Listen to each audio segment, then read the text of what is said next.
And that is not blonde hair on your chin, is it? It's so exciting to be here. I got here and looked up and saw the pastor that spoke at my ordination service, one of my dear friends that pastored here in the Oregon Conference for a long time, and his wife here, David Giles and Mary Lane.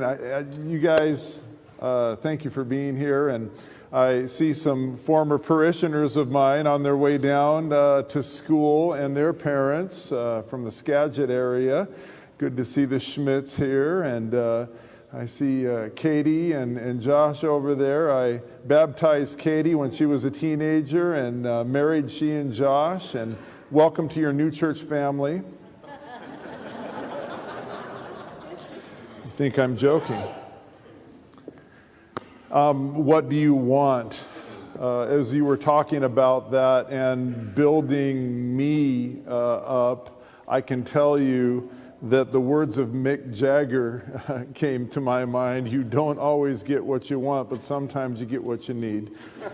And is it bad to start my first Sabbath off quoting Mick Jagger? I'm sorry. I want to start by just sharing my testimony with you. And I know that my testimony is not digging into the Bible, into deep theology. We're going to do a lot of that, I promise. But I want to give you an idea of where I came from and how God called me into ministry. And that might just give you a little in on who I am as a person. And then we'll get to know you a little bit and find out your testimony. One of my favorite questions to ask somebody is, how did you come to the Lord? How did he get you? And to hear those stories, they're always miraculous.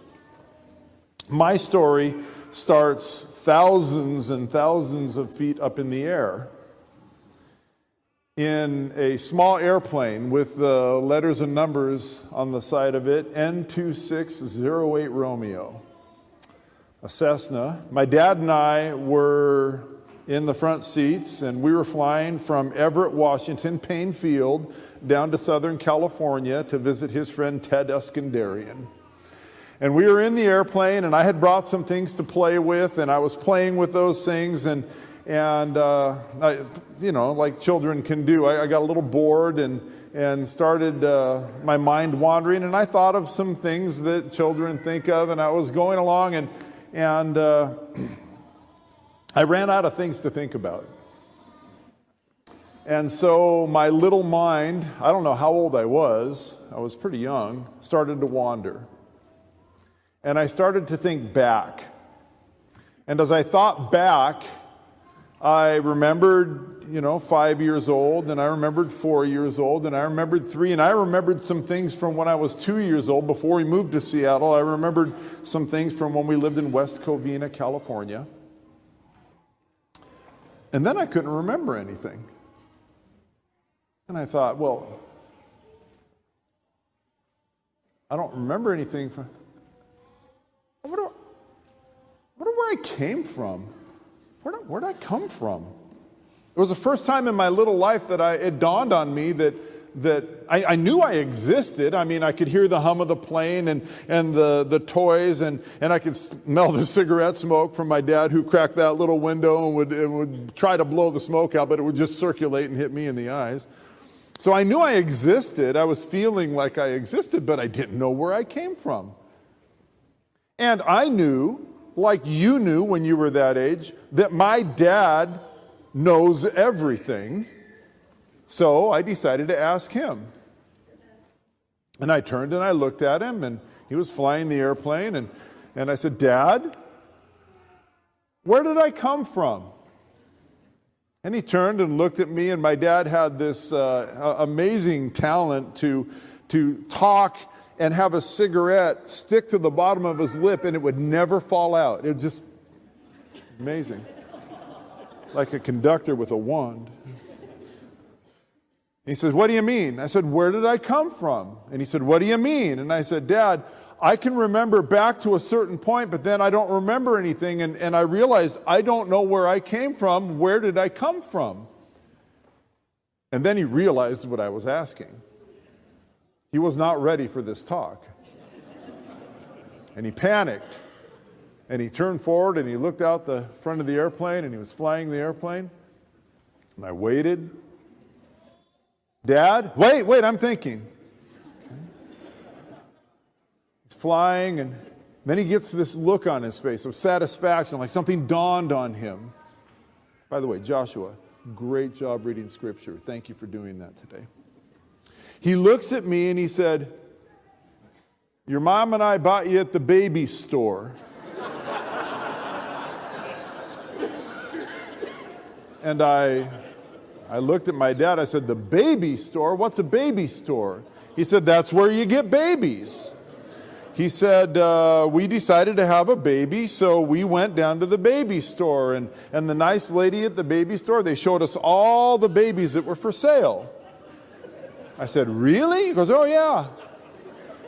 He said, we started in the extra small section, and they were cute little babies, but we needed a baby with more substance, he said. So we started going down to the small and the medium and the large, and then we got to the extra large section of the baby store. And there you were. You were sitting up, and you had a rattle in your hand, and you had a diaper on. And we tapped the window, and we pointed, and the nurse picked you up. And we said, we want that one. And she said, okay. And she brought you out front, and we wrote a check for $3,000, he said, for you. And we gave them the $3,000, and they gave us a new baby, and we went home, and that's how we got you. That's where you came from. We got you from the baby store. That was my dad's way of telling me that I was adopted. My mom had a different way. My mom had a very different way. My mom and she did this several times. She would sit me down and she'd say, you know all the kids in the neighborhood that look exactly like their parents? And I said, yeah. And she said, Dennis looks like Lolly, and John looks like his dad, Fred, I feel so sorry for those parents. And I'd say, well, why, Mommy? Why do you feel sorry for those parents? Oh, those poor parents, they got whatever came out. That's what they got, whatever came out, she'd say. She said, we wouldn't settle for that. Your dad and I wouldn't settle for that. We chose you special. You're special, Mark. And I said, I'm special? And she said, yes, you're special. And I would run outside and tell my friends, I'm special. And they would say, yeah, you're special. 2 years after they adopted me, my mom and dad went out and found me from the extra small section of the baby store, a little sister. And we, for the first 3 years of my life, lived in Southern California. And then we moved up to Seattle when I was 3 years old. And that was back in 1993, 4, something like that. And we moved into a little house in Seattle. In fact, my dad, you heard, passed away this week, which was, it's been a traumatic week. So thank you for bearing with us, and haven't been able to be in the church a whole lot and stuff, and we're going to have to do some things. But we moved up into this house, and I found in the paperwork, my dad's paperwork, I was going through all his stuff this week, the original sale, the deed for the house they bought in Bothell, Washington for $16,700. Wow. We just bought a house in Happy Valley and it was a little bit more than that. We moved into this house and my mom and dad both worked, did whatever they did, unchurched people. And, both of them smoked, and on the weekends they'd hire babysitters, and they'd go dancing and partying and, all the things that people did. And that all started to change one day when my mom got home and got the mail.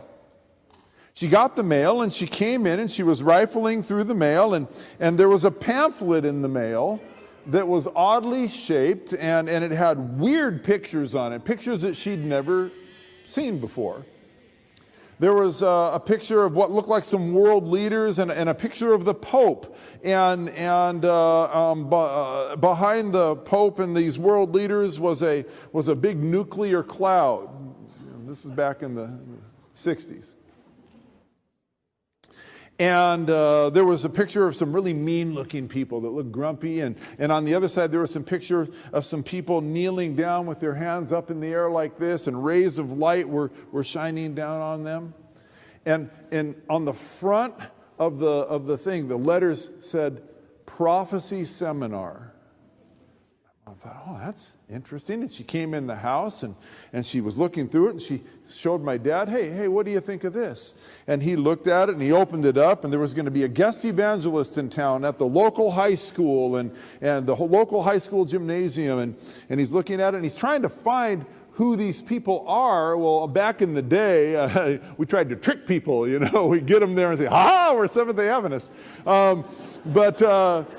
So there was no identification on it for some reason. But he looked at it and he said, these people, they're just a bunch of chicken littles, he said. My mom said, chicken littles? The sky is falling. The sky is falling. The world is coming to an end. He gave it back to her and he said, the world's not coming to an end. The sky is not falling. These people are a bunch of nutcases. Now take this thing and throw it away. And my mom took it into the kitchen, and for some weird reason, she didn't throw it away. She slid it into her purse. Next day, my mom's at work. She's at the lunch break with her friend Marge. Marge and my mom had become close friends at work, and they were sitting in the lunchroom where there was a little black and white TV. That's really showing the age now. And they were watching a soap opera. They watched it every day at lunch, and they couldn't wait to get to their soap opera and eat their lunch and have little talks during the commercials. Well, commercial comes on, and my mom looks down at her purse and sees this little pamphlet. And she goes, oh, yeah. And she pulls this pamphlet out, and she sits it in front of Marge, and she says, Marge, what do you think of this? And Marge glances at it and says, oh, that's my church. And my mom said, you go to church? And Marge kind of looked down and she said, well, yeah, I probably should have said something about it before, but we've worked together for so long and I'm so sorry. But yes, this is my church and they're having these meetings and we're all supposed to invite somebody and I don't have anybody to come as my guest. Patsy, would you be my guest? Would you come to this prophecy seminar with me? And my mom said, well, it's just got my curiosity up. And she said, what church is it? And she said, well, Seventh-day Adventist. And my mom said, I think my grandmother was a Seventh-day Adventist. And she was. She said, yes, I'd like to try this. So my mom comes home and says, hey, you know that pamphlet? And my dad said, what pamphlet? You know, the one about the prophecy seminar? Oh, my goodness, these people. Just stay away from these people. Actually, you know Marge? You know Marge at work? Yeah. She's the person whose church is doing this, and I'm going to go to one of these meetings with her. And my dad said, well, you do whatever you want, but you leave me and the kids out of it. Okay, I will. My mom goes to the first meeting. Loves it. Goes to the second meeting. They give her a Bible. Come to 3 more meetings and you can keep the Bible. What? I'm coming to 3 more meetings. I'm getting a free Bible. So she keeps going to these meetings, and toward the end of the meetings, the pastor calls and says, listen, if anybody would like to be baptized into God's remnant church, please come forward. And all these people start going forward. And my mom's looking around, and she stands up, and all 5'3" of her went down there and right up to the front. Comes home and tells my dad, honey, I'm going to be baptized. My dad went through the roof. Here you are going to these meetings, leaving me and the kids at home, and everything's changing, and I don't like all of this change. And what? These people are crazy. They're brainwashing you. You shouldn't be a part of this. And my mom said, well, listen, I'm going to be a part of it, and I really believe what I'm learning here, and I'm going to be baptized. And my dad didn't like it, but my mom went ahead and she went and got baptized. Mom got baptized, and it was a couple of weeks going into church there, and a nice old lady grabbed my mom in the hallway and said, Patsy, we are so glad. We're so glad that you've joined God's church. Patsy, how would you like to be a real Seventh-day Adventist? My mom said, I think I am a real Seventh-day Adventist. I got baptized, and I've got a certificate that says that I'm a Seventh-day Adventist, and I'm a Seventh-day Adventist. And the lady looks at her and says, oh, Patsy, how would you like to be a real Seventh-day Adventist? And my mom said, well, I guess I want to be a real Seventh-day Adventist. What are you talking about? And she ushered her into a little room where they had all kinds of pamphlets to give away for people to read. And she gave my mom a pamphlet on vegetarianism. Now, not just normal vegetarianism, neo-fascist communist vegetarianism. My mom read this pamphlet, and as she read the pamphlet, she started seeing all the things that she was doing wrong and all the things that she was eating. My mom loved crab, and that's not something she ever quite gave up. Sorry. But for a while there, she looked at this and she says, oh no, and she read in this pamphlet that it's possible that your children won't even be able to get translated if you don't get them pure. And so my family had one tradition, and the only tradition we really ever had was Sunday nights at 6 o'clock. Just before 6 o'clock, my mom would go out and she would get a bucket of Kentucky Fried Chicken and all the sides, and she would bring it home and she'd get it all out on the table, and we'd turn our chairs and the table toward the TV, and we would all eat Kentucky Fried Chicken and watch Star Trek together. This is what we did. I mean, you know, I don't know, you've heard of Star Trek? You know what that? You have? Shame on you. It's live long and prosper. And so this particular Sunday, my mom goes out to get the chicken, and she comes back in with grocery bags. And my dad looks up and says, where's the chicken? And she says, oh, I forgot to tell you, we're going to be vegetarians. And my dad said, Vega what? And she said, oh, vegetarians, we're not going to eat any flesh foods, any meat anymore. And my dad said, what about fish? Nope, meat. She goes into the kitchen and she read that you don't, the closer you can get to eating stuff out of the ground, the better. So instead of cooking anything, she just cut a bunch of stuff in half and put it on the table. Okay, dinner's ready, and we all went to the table, and here's all of these raw fruits and vegetables and nuts and grains, and we had a little prayer. We started saying a grace before we ate, and we started eating. We were ripping and tearing and grinding, and we watched Star Trek, and at the end of it, my dad wiped his mouth and he said, listen, he said, great picnic. I'm not going to be a vegetarian. He said, I want tomorrow spaghetti and meatballs. I want the meatballs to be big meatballs, and I want them cold in the middle. I want meat.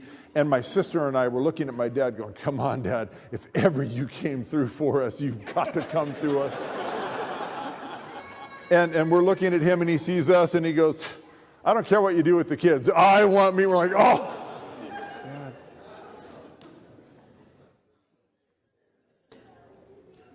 The next thing that happened was my mom was discovered to be proficient in piano playing. She loved to play the piano.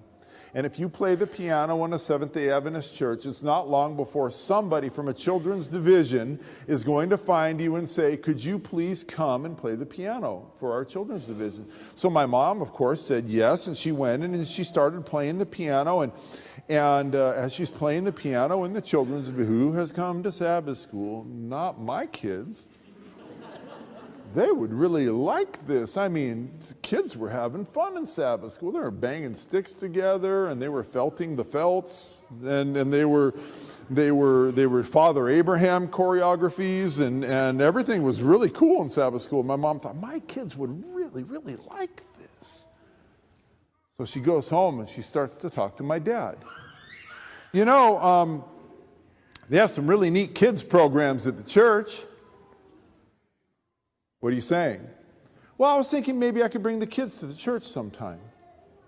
Oh, he went through the roof. I told you leave me and the kids out of this, and I don't want you brainwashing the kids along with yourself, and everything's changed. You're not wearing jewelry anymore. You're not wearing makeup anymore. I can't have a cup of coffee in the morning without you complaining about it.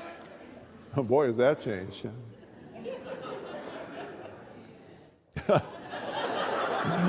I hear a believer. My mom and he came to a compromise, and some Sabbaths she would get us, and other Sabbaths he would get us. And her Sabbaths were, honestly, at the beginning for me, I didn't like it. I didn't like it that I had to get up early. I didn't like it that I couldn't watch my cartoons on Saturday morning. Remember Saturday morning cartoons, some of you? And I didn't like it that I had to get dressed up. No little kid likes getting dressed up. And combing my hair. I still don't like to comb my hair. And then we'd go to church. And honestly, the first part of church was cool. I did like Sabbath school because there were people my age there, and we were running around putting stuff in things and stuffed animals and felts and, you know, all the activity and everything. The problem with Sabbath school is it gets over. Then you got to go to church. And I didn't go to a normal church. I went to a church that called their church service the Divine Service. Wooden pews. Some of you have been to this church, the Green Lake Seventh-day Adventist Church in the Seattle area. Back in the day, those wooden pews, I hope they don't have wooden pews anymore. Back in the day, those wooden pews, they did not do well for a little tiny kid, bony hind end. And I'd sit there in church, and I was bored out of my mind. The music didn't make any sense to me. I didn't like it. All the announcements, and then the pastor would get up and do his continuing series on the eschatological implications of the book of Numbers or whatever. Oh, and to me it sounded like Charlie Brown's teacher. Wah, wah, wah, wah, wah, wah. And I'd sit there so bored out of my mind, I couldn't stand it. And I would talk to my mom, I got to go to the bathroom. Shh, you sit there. Okay. I just knew, I didn't know how to tell time yet. I just knew that the clock on the back wall that every church has, when the two things were up like that in that church, it was about time to get done. Unless the pastor had to keep preaching because you didn't get it the first time and he just went over the things that he just said again, and then it would be over like that. But then the final hymn was glorious, except for when it was 5 verses long and we had to wait longer. We'd get home and my mom went hard in on the whole Sabbath thing. And I remember I'd say, Mom, I'm going to go ride my bike. No, you're not, mister. Why? It's the Sabbath. Oh, well, what are we going to do? We're going on a 5-mile nature hike. I was just going to coast. I wasn't even going to pedal, Mom. We'd go to the beach. We'd go to the beach, and I'd start swimming. Hey, you don't swim, mister. Why? It's the Sabbath. You can't swim on the Sabbath? No. Oh. And then I get smart with her. Well, I'm not swimming, Mom. I'm playing baptism. Get out of the water, mister. I remember for a lot of Sabbaths sitting on our couch, and we had one of those clock radios with the flip numbers. You remember those things, for those of you who are old enough? Looks like most of you are. Those flip things. And I remember I didn't know how to tell time, but I knew when the numbers on the bottom of the bulletin matched the numbers on the flip clock, I was free. I could go do whatever I wanted to do. And then there was my dad's Sabbaths. My dad would take us, he called it bumming around. He'd take my sister and I in the car, and we'd just go somewhere until we got there and do some fun stuff. He also had season tickets to the Washington Huskies, sorry, Ducks fans, to the Washington Huskies football team. And he would take me to Washington Huskies games, and we would sit there in the stands, and Sonny Six Killer, boy, he was quite the quarterback back in the day, and I was a big fan. And we'd sit there, and he'd have a big hot dog in my lap and a big Coca-Cola. And my dad had this, and up until his dying day, has a very twisted sense of humor. And I didn't understand it as a little kid. It just kind of freaked me out. He looks at me and he goes, so what you eating?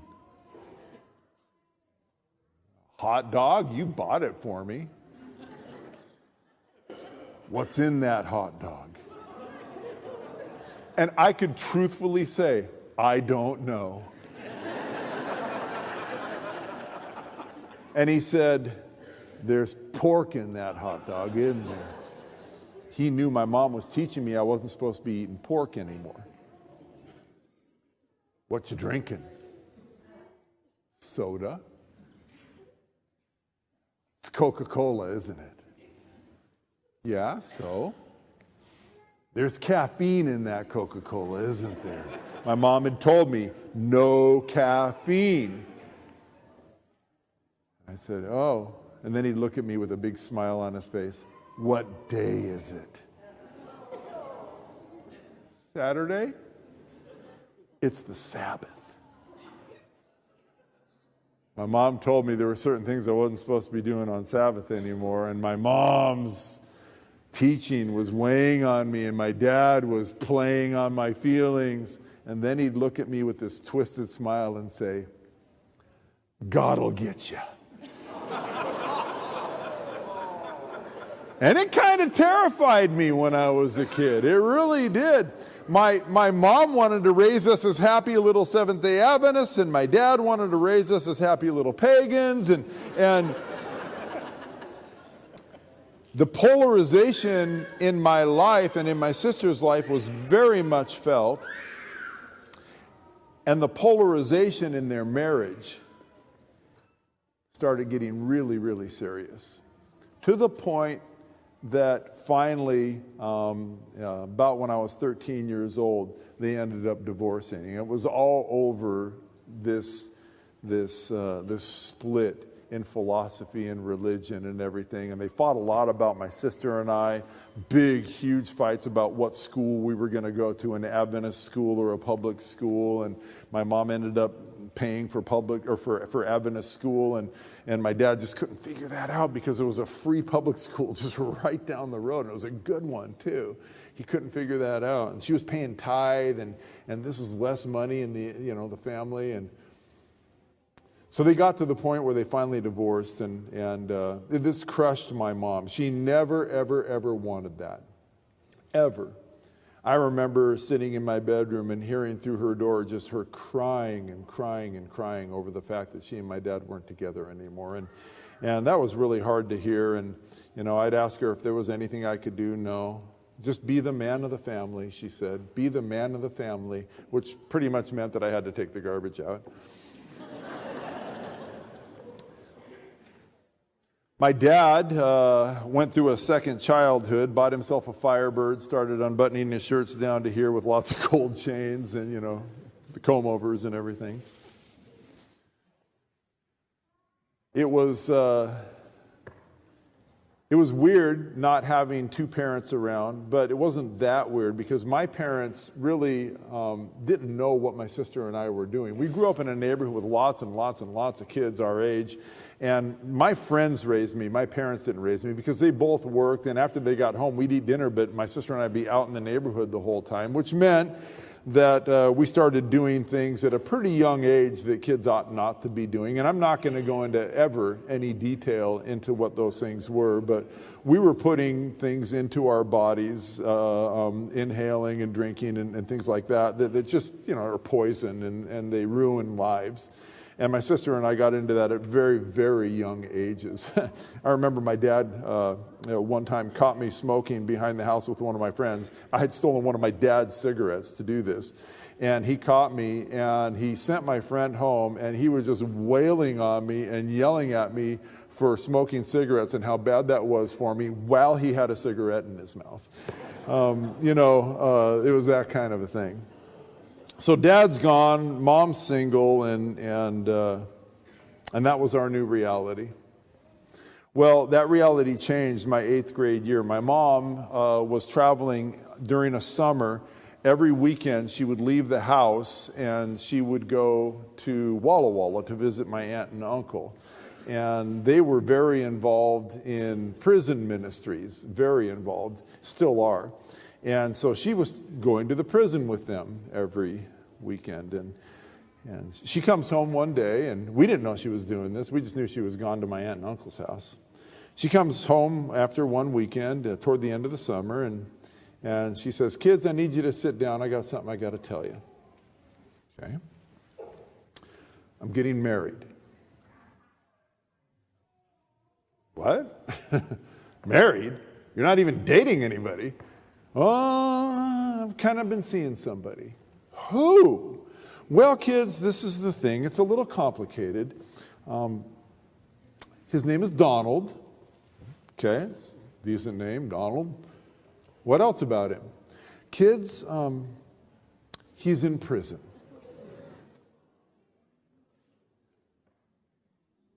"Is he a guard?" "The warden? You're going to date the warden?" No, kids, he's an inmate." "He's an inmate? Mom, how long has he been there?" "Well, 18 years, and his sentence is 20 to life, but I think I can get him out sooner." "Mom, what did he do?" "Kids, I don't know for sure, but I think he might have killed somebody." "Mom, you can't marry somebody like that." "Oh, sweetheart, he won't do it again. I just know him." And I'm like, "Mom, no, this is not good."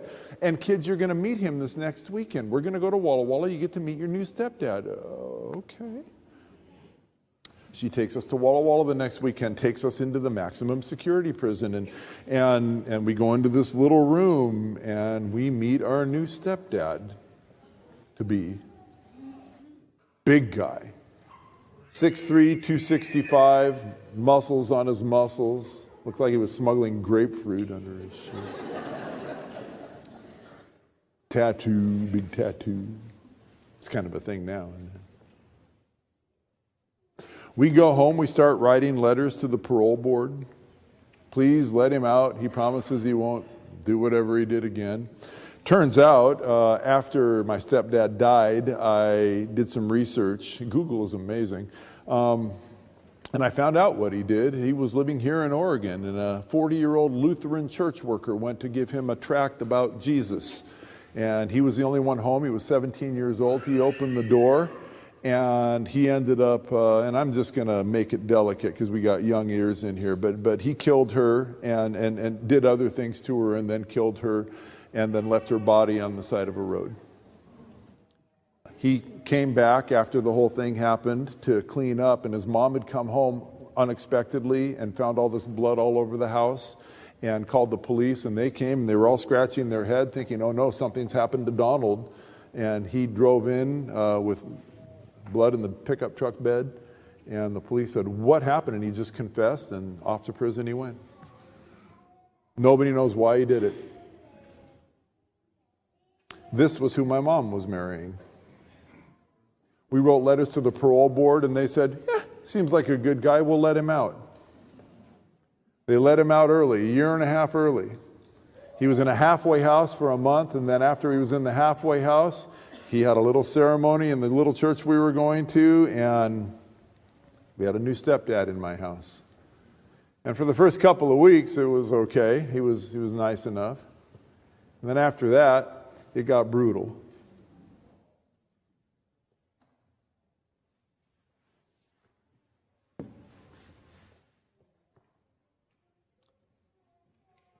Wasn't long before my sister and I decided we didn't want to be there anymore. So we left. And I found out that boarding academies had dorms, and I hit Auburn Academy up there and went 2 years there. And I figured I needed to turn over a new leaf anyway. Some of my habits were getting out of hand. And when we got to the academy, I made new friends. And you know what I found out about academies and schools and neighborhoods? You can find whoever you want to find in these places. It doesn't matter how holy you think they are. And I found friends that were doing some of the same things that I was doing, and my habits kind of got worse. I barely graduated from academy and got into Walla Walla College. I don't know how they let me in. I really don't know how they let me in. My grades were abysmal. I had to take some of those classes at the beginning that you don't get credit for, to prove that you can be in college. And somehow I managed to get through those. Made it through almost a whole year of Walla Walla College before Dean Meskey found me in a place that I shouldn't be, and they asked me to leave college. So I got kicked out of Walla Walla, which when I was in seminary, this is years later. When I was in seminary, I had the dean call me in, and I had skipped chapel that day to go play golf. And I thought I was going to get reprimanded for that. But he called me in and he said, Mark, he said, you know that it was seminary elections today. I said, what's that? Well, they elect officers for the seminarians. I said, oh, okay, I didn't know that. And he said, you were elected president. I said, what? And he said, where were you? I was golfing, but was with a couple of my professors, so I think it's okay. And he said, well, you were elected president. And he says, I've been looking through your manuscripts, your transcripts and everything. And he said, he pulled out my Walla Walla transcripts and he put them in front of me. I had never seen them. And he said, what happened here? And I looked at it and it was all D's and F's. I mean, I got a 1C in tennis. And he said, what happened here? And I said, that was a bad year. And he said, okay, all right. But anyway, yeah.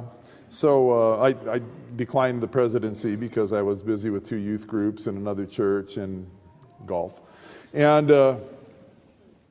so I got kicked out of Walla Walla. I moved back to Seattle, and I got hired by a guy that owned these restaurants, and he liked me and I liked him, and he started training me to do a bunch of managerial stuff there. And I thought, oh, this is my life. And one of the jobs that I had was I had to hire waitresses, which when you're 19 years old is a great job.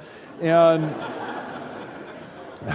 didn't hire very many based on their qualifications, mostly on how they looked. I was quite shallow at the time.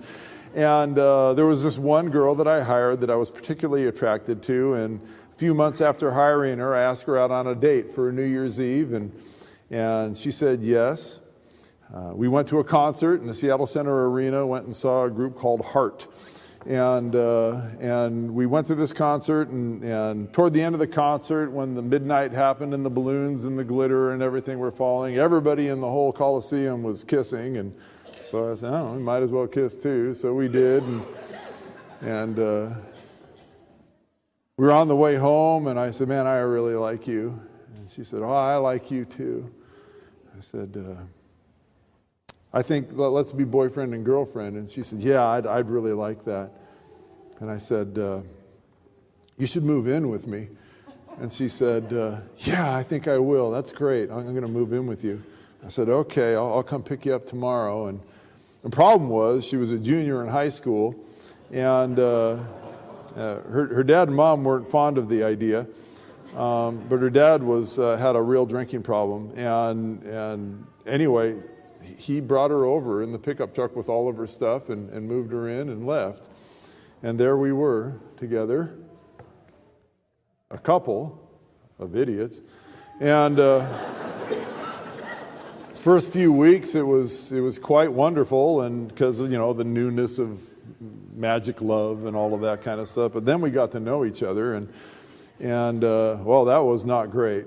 In fact, as much as we loved each other, we didn't like each other at all. And we were constantly fighting. It was just horrible. And it just got worse and worse and worse and worse and worse. And I thought, I've got to fix this. I am going to fix this. And so my solution for fixing it was to buy her a ring and propose to her. I thought marriage will fix it, right? No. So I got her a ring, and oh, she cried, yes, thank you so much. And for another couple weeks, it was beautiful and magic, and then it got real again, and it was ugly, real ugly. And it just kept swirling worse and worse and worse. And I just thought, this is not, this is my life.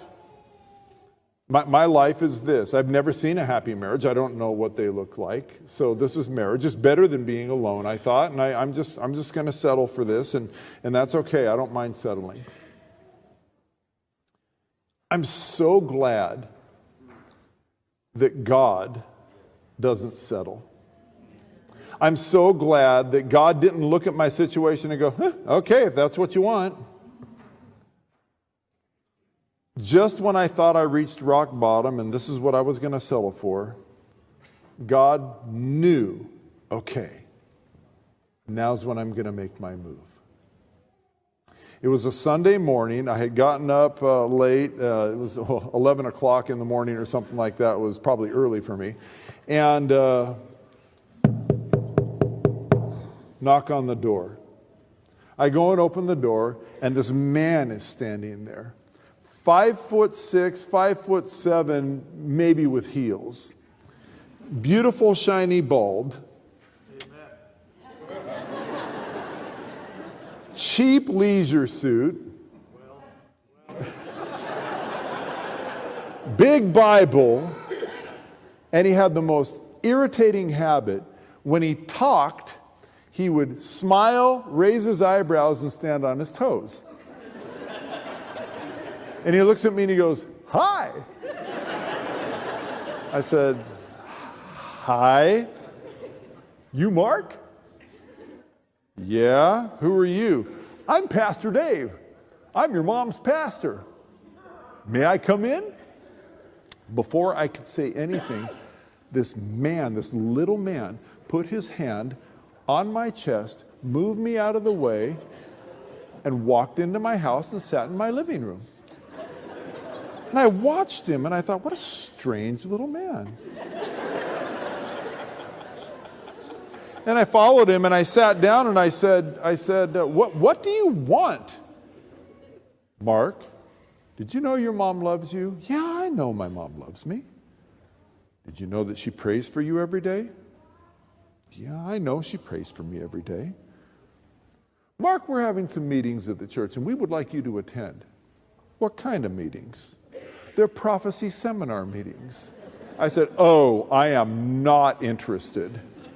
And he looks at me and he goes, "Oh, okay." And he gets up and he leaves. He doesn't pray with me. He doesn't leave something for me to read. Nothing. He just gets out. He didn't even shut my door on the way out. What a strange little man. And I shut the door. The next Sunday at 11 o'clock, I opened the door. "Hi." "Hi. Mind if I come in?" "You're going to anyway." He sits down. "Mark, your mom loves you." "I know. She's praying for you." "I know. We have these meetings." "I'm not interested." "Okay." And he leaves. 5 Sundays in a row, this irritating little man comes and knocks on my door. And finally, I ripped the door open. I said, "Hey!" And he goes, "Hey." "I'm not coming to your meetings." "Then I'm not going to leave you alone." Ooh. I was on the 3rd floor. I wanted to throw him off the balcony. And I thought, well, that's probably a law against that in Washington State. And my mind was really confused and I didn't know what to do and I was frustrated and I blurted out, "I'll come to the first meeting. If I come to the first meeting, will you leave me alone?" "You promise?" "I promise." "Deal." Shakes my hand. He said, "I'll call you and remind you." I said, "You don't need to. I'll be there. I'll call you and remind you." "Okay."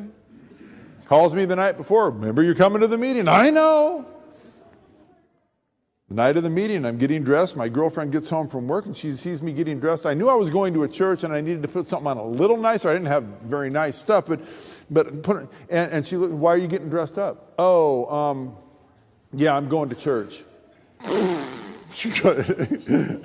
"Where are you going?" "No, seriously, I'm going to church." And she thought for some reason that I was maybe seeing somebody else. So she said, "Then I'm going with you." And I said, "Fine, come to church with me. I don't care." So she puts on a dress, and we get in the car, and we drive into the church parking lot, and she hits me, whap! We're at a church. I said, I told you that's where we were going. We got out and we walked in and we just tried to slink in and we sat in the very back row. I had to come to one meeting and then he would leave me alone. And I sat there and they gave us these Bibles, Revelation Seminar. Remember those edition Bibles? Had got those with some things to fill out. And we sat in the back row and she was so angry. She sat 5 feet away from me and just crossed her arms and went like this. Well, I'm thinking, I can't wait till this meeting's over so I don't have to come back to the meetings anymore. And people start coming in, the music starts, and there's some lady named Gladys was singing music. That's the only time my girlfriend laughed was when Gladys sang, I surrender all. Do they like this music? I think so. I don't know. Maybe. She's angry, the meeting's going on, blah, blah, blah, blah, blah. And I'm like, oh, I can't wait until this is over. And then this couple comes in. And they sit 2 rows in front of us, nobody in between us. They have 2 little girls. And the guy sits next to the lady and, arm around their kid, like they liked each other. And the lady looks up at the husband and goes, and he looks back.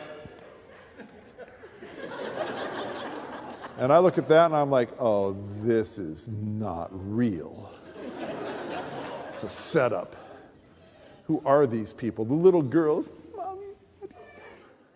The whole meeting, squeezing each other, and a little peck on the lips in church. And I'm sitting there looking at this, and then I'm looking over at my girlfriend. I'm looking at them, looking at my girlfriend, and I think, I have got to break up with this woman. How am I going to do it? And then I got the most theologically horrible idea of my whole life. And I apologize, but this is really what happened in my brain. I thought, if I become a Christian, she has to move out because Christians aren't supposed to live with each other before they get married. I know that much. I'm going to become a Christian so I can break up with my girlfriend. And I opened that Bible and I started to listen and I started to fill things out. The meeting got over and we were walking out to the parking lot and I said, man, that was a great meeting. I'm coming back tomorrow night. And she said, you're what? I said, I'm coming back. And she said, oh, well then I'm coming too. And I'm like, oh. We went to every single meeting, and I filled out every little blank and looked up every text. And at the end of the meetings, when the pastor said, who wants to be baptized? I looked at her looking like this, and I went, I'm going up. And she said, don't you dare go up. I said, I'm going up. And she said, it's so embarrassing. Do not leave me here in this pew. I'm going up. And I stood up, and I marched down that aisle. Pastor came down, put his head right here on my chest, and gave me a big hug. So proud of you, Mark. Yeah, I'm going to be a Christian. Driving home that night, why would you do that? Because I'm going to be a Christian. When are you moving out? What do you mean? We're getting married. No, you have to move out. Christians can't be together before they're married. She got very angry, called her dad, who came over and moved her out. We broke up. And there I was, sitting in my house, going to be a Christian. Pastor calls me up later that night. Mark, I'm so proud of the decision you made to be baptized. Hey, I'm going to come over every Tuesday night, and I'm going to study with you, if that's okay. I said, for what? He said, well, for baptism. I said, oh, you don't need to do that. I went to all the meetings, and I'm pretty convinced if I'm going to be a Christian, I'm going to be an Adventist because it just makes the most sense. It's out of the Bible. I'm completely convinced. And he said, oh, Mark, I know you're convinced. You're just not converted. I said, what are you talking about? He said, you'll see. He started coming over Tuesday nights. Every Tuesday night, he opened the Gospels and he presented Jesus to me every Tuesday night. And it was one Tuesday night. I don't think I could show you the Bible study to this day, but it was one Tuesday night when the weight of the cross, when the weight of what Jesus did for me, not for the whole world, for me, crushed me. It broke me. And I finally understood. And I started to weep. I just started to cry. And it was really awkward for the poor guy. Guys don't know what to do when girls cry. We're like, oh man, you're leaking. It'll be okay. We really don't know what to do when other guys cry. We're just like, oh, how about them Seahawks? So I'm crying. I mean, I'm blubbering, and I keep going, Jesus is so cool, man. He's so cool. I love him so much. And I'm crying, and Pastor Yancey's like getting away from me, you know. And he goes, okay. He says, you're ready, Mark. You're ready. You're ready for baptism. I said, yeah, man, I'm ready, man. Dunk me in the water. And he goes, we'll baptize you this Sabbath. I said, okay. Oh, wait, I can't be there this Sabbath. I got to work. And he goes, no, you're not going to work on Sabbath anymore. You're going to come get baptized.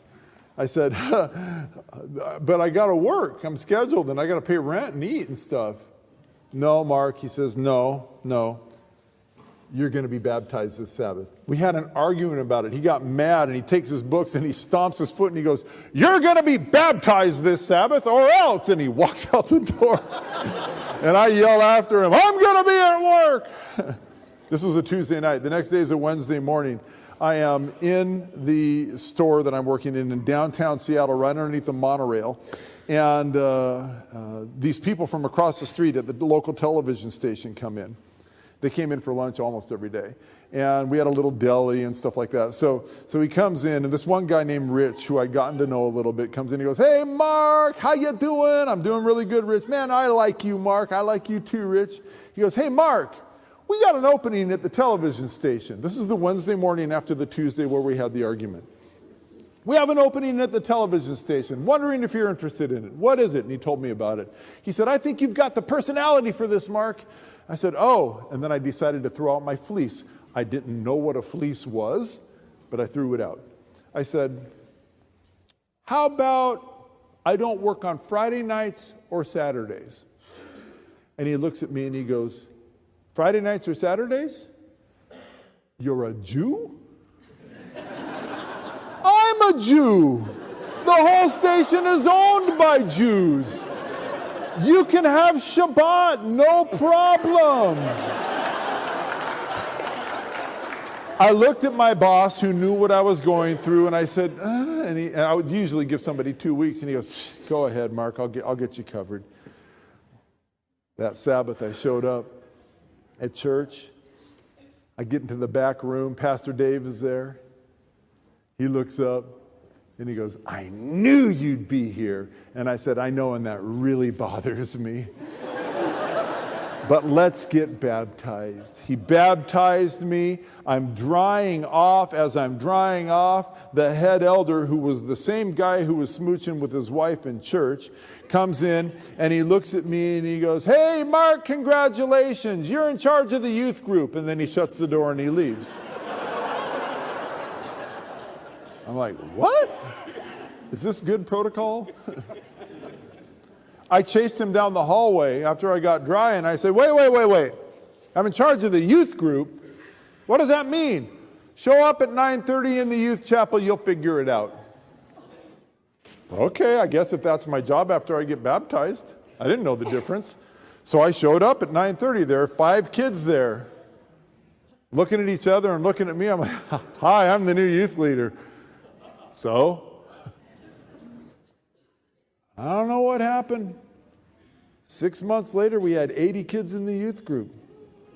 God kept blessing upon blessing upon blessing upon blessing. I started meeting other young people and saying, hey, you should preach. And they started preaching. One of them's watching on live stream right now. Hey, AJ, he's a chaplain in the Navy.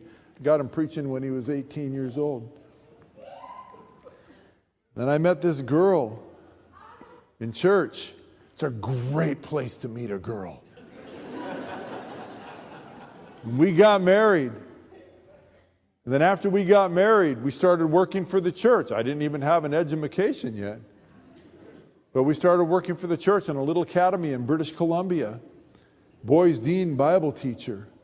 And then 4 years after that, the Washington Conference called and said, hey, we need a youth pastor. And, oh, okay. And I could do that, I guess. And started being a youth pastor and going to school at Seattle Pacific University at the same time. And was doing that. I thought, oh, look what God did.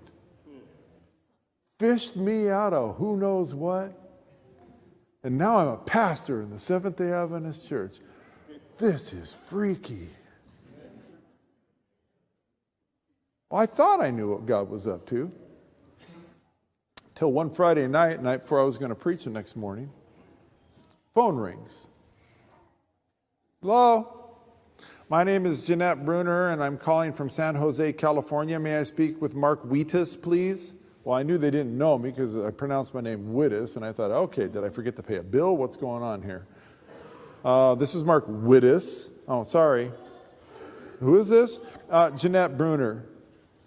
Mark, near 29 years ago, I had a little baby, and I relinquished him for adoption. And I've been searching for a year and a half. And I think you might be him. I said, can you please hold? She said, yes. And I put the phone down and I looked at Wendy and I said, my mom's on the phone. And she said, your mom? Say hi. I said, different mom. And she said, what?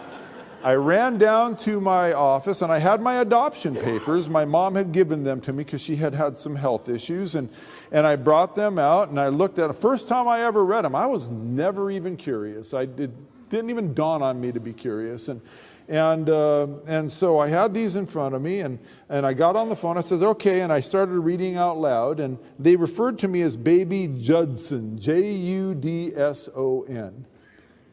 And I said, does that name Judson mean anything to you? And she said, yeah, that's my maiden name. I'm your mom. Oh, what happened? Oh, I was a freshman in college and he was a junior in college. He was a big athletic guy and he drove a Corvette and he swept me off my feet. She said, we decided to sneak away one weekend. Our parents didn't know. We went out to the beach, got a hotel. And she said, in one night, I gave up my virginity to him and became pregnant. I said, wow. It's a lot to do in one night. What happened? Well, he found out and he didn't want to have anything to do with the baby or anything, so he kind of skipped town, and I didn't want my parents to find out. I didn't want them to know at all, so I decided to skip town, and I enrolled in another college, and I said, okay, so did you ever tell them? No, nobody knows. It's been a secret all these years. I said, wow. Why wouldn't you tell your parents? I mean, I said, if I got in trouble, and I did plenty of times, I said, I would always go to my parents, and I did. She said, oh, you didn't understand my parents. I said, well, what about your parents? Oh, they were strict. Well, strict how? In a religious sense. I said, a religious sense? What religion? And she said, have you ever heard of the Seventh-day Adventists? And I said, heard of them. Well, my parents were Seventh-day Adventists. My dad taught at La Sierra College, and my mom was a nurse in the community. And I knew that if they were to find out that you were existing, that they would want to be involved, and they would try to raise you as a Seventh-day Adventist. And she said, I hated that. I'm not a Seventh-day Adventist anymore. And she said, the last thing I wanted for you was to be a Seventh-day Adventist. So when I gave you to the state of California, I told the people there, please, no Catholics and no Seventh-day Adventists, and they agreed. So What do you do for a living? I'm dying to know. I said, well, I'm a Seventh-day Adventist pastor. I won't tell you what she said because we're in church. How did that happen? We talked for hours. I kind of told her what I told you a little bit. The end of the conversation, she was really polite and very careful, as you should be. She said, listen, I just wanted to find out if you were safe, if you were okay. Thank you for letting me call you. And I said, well, wait a minute. Can I meet you? You want to meet me? Yeah. It's been 29 years. Let's get together. And she said, well, when would you like to meet me? And I said, you know, my birthday is January 31st. And she said, I know. I was there. And I celebrate it every year. How about meeting me on my birthday? I would love that. She bought a ticket to fly into Seattle on my birthday. And my friend, one of my best friends from my neighborhood, and please don't judge me here, he was a drug dealer. He had a limousine service to cover up the money and all that kind of stuff. And he found out that this was happening, and he said, oh, dude, you got to let me drive. That'd be so cool. I said, okay, but you cannot be high. Okay, I promise. I'll be straight that day. And so he picks me up. We go to the airport, and it was just a madhouse. The first Gulf War was happening, and they were filming a movie, Sleepless in Seattle, and they had all these cameras on, so you couldn't get in and out, so I had to wait out on the curb. And she came out, and we saw each other. First time I had ever held my own flesh and blood in my arms. Weird. We were hugging each other, and I found out at that point that she had trouble with her eyesight because she kept saying, you're so beautiful. You're so beautiful. You're so beautiful. Took her home. My church members at the church that I was pastoring at decided to throw me a birthday party. They were all there, and they were all, they were a weird group of people, man. They decided, I don't know who decided it, to get me boxer shorts for my birthday, and everybody bought boxer shorts for me.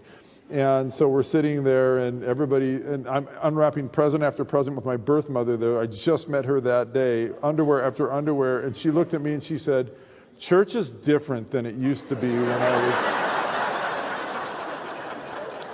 And I said, seriously, it's probably the same. These are just a bunch of weirdos. I'm banking on you being that weird, by the way. And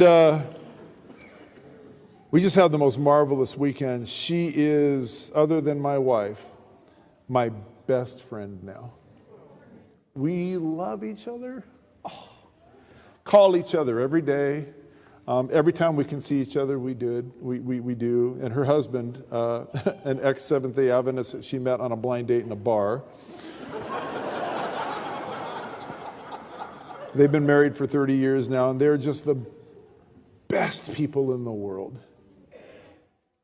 Doesn't God have a great sense of humor? The night that we met, I was foggy, and I decided to go to Scripture, which I tend to do when I'm foggy. And I was leafing through the Bible, and I found a text that I'd never quite read before. And Joshua, you read this for us this morning, and I really appreciate you doing that. Kids need to be a part of every church service. Kids need to be a part of every church service. This is what the Scripture said in Psalm 139, and it hit me like a 2x4. Your eyes saw my unformed body. All the days ordained for me were written before one of them came to be. For the first time in my life, I realized I wasn't an accident. I was planned for. God had me in mind before I was born. He had a plan for me before I was born. He said, I need Mark in my kingdom. I need him to be working for me, and here's how I need that to happen. And day after day after day, I know he tried to reach me before he got me. I know he did. But at just the right time, at just the right place, he reaches out and he goes, okay, gotcha. And he got me. And now that I know he's got a plan, man, I'm flowing in that river, and I'm telling you, I've been on both sides of those railroad tracks. I would never go back to a life without Christ. Ever would I go there. Because a life with Christ is so much more exciting. I have no idea what he's got in store for me, but I know it's going to be good. And if that's true for me, I know that's true for you. And before Wendy sings, the last thing I want to say is, parents, don't stop praying for your children. Those prayers add up to something. Keep praying for your kids, because God has a plan for them and for you.